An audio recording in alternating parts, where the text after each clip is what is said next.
بسم اللہ الرحمن الرحیم۔ معجزات نبی صلی اللہ علیہ وآلہ وسلم۔ معرکہ غزوہ بدر، جو کہ ایک معجزہ سے کم نہیں۔ غزوہ بدر اسلامی تاریخ کا پہلا بڑا معرکہ تھا اور مسلمانوں کے لیے ایک اہم موڑ ثابت ہوا۔ 17 رمضان سن 2 ہجری، تقریباً 13 مارچ سن 624 عیسوی، بدر کا مقام جو مدینہ سے تقریباً 80 میل جنوب مغرب میں واقع ہے۔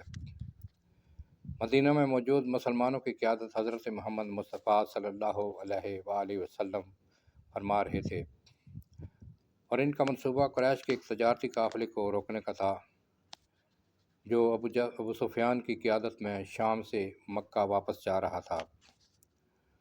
قریش کو جب اس کا علم ہوا تو انہوں نے 1000 مسلح افراد پر مشتمل لشکر روانہ کیا تاکہ قافلے کا تحفظ کیا جا سکے اور مسلمانوں کا مقابلہ کیا جا سکے۔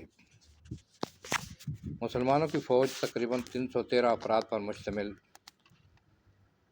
جن کے پاس محدود اسلحہ اور محدود وسائل تھے۔ ان میں مہاجرین مکہ سے ہجرت کرنے والے اور انصار مدینہ کے مددگار شامل تھے۔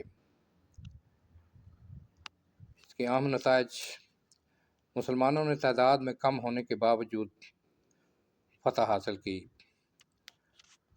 قریش کے تقریباً 70 افراد مارے گئے، جن میں قریش کے بڑے بڑے سردار اور ابو جہل جیسے بڑے سردار شامل تھے، اور 70 قیدی بنائے گئے۔ مسلمانوں کے 14 افراد شہید ہوئے۔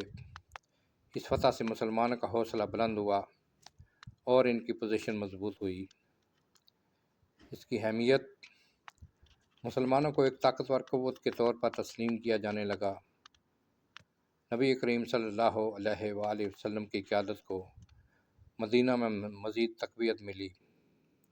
اسے مسلمانوں کے لیے اللہ کی نصرت کی علامت سمجھا جاتا ہے۔ الحمدللہ۔